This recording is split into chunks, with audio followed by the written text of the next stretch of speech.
Hey everybody, it's Dave, OBX Piper, coming to you from the brew pub of Dare Brewing Company. Got some blonde in fermenter at the moment. Got a pork butt on the Primo right outside the door here. So we're going to make some Carolina barbecue tonight. And this is a VR to Uncle Phil's Cellar. I was inspired by Yardism because he talked about his special or weird relationship he has with death. I have one too. Do you guys remember that movie, The Sixth Sense? Remember that famous line from the little kid? I see dead people. Well, I seem to find dead people. And here's the rundown.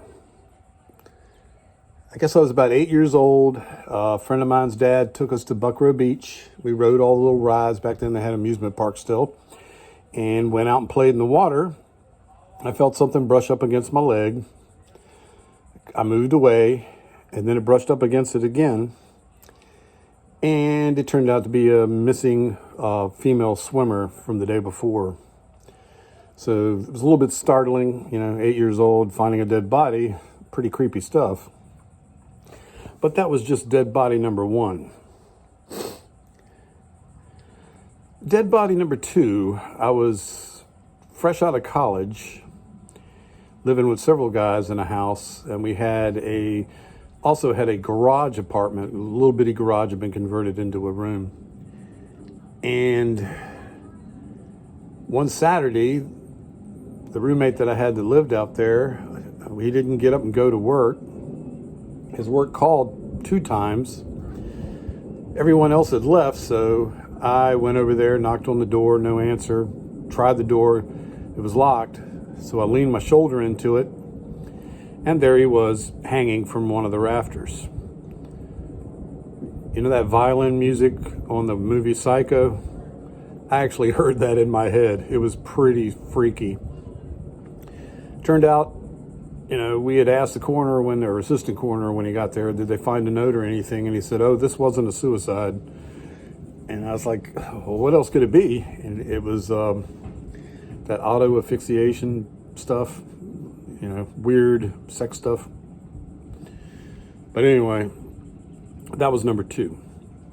A couple years later, I was helping my mom clean out a bunch of stuff in the attic in the garage, and I filled up my truck, and I was heading to the dump, but I decided I don't want to drive that far. I'm just going to drive up behind the local supermarket and dump it in their dumpster. Well, there used to be several bums that used to hang out in the woods back behind the shopping center.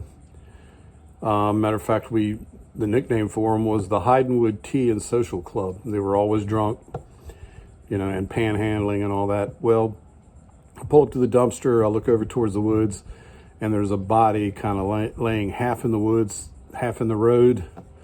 I was like, oh man, here we go again. So I walked over there and nudged it a couple times. It was obvious he'd been dead a while.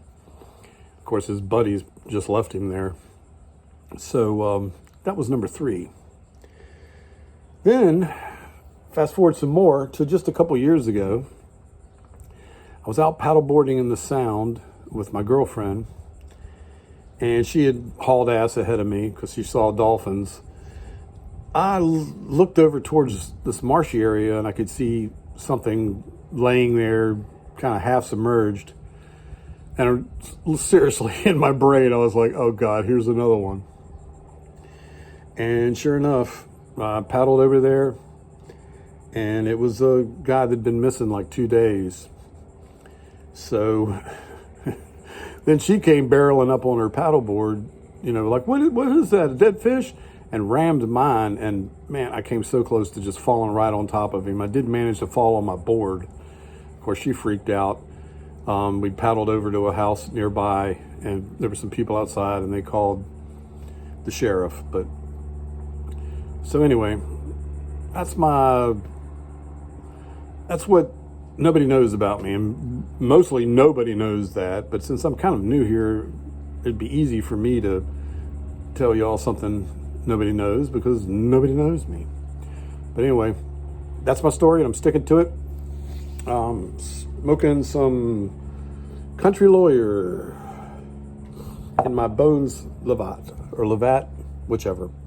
Tasty little blend. Y'all have a great weekend, and I'll see you next time.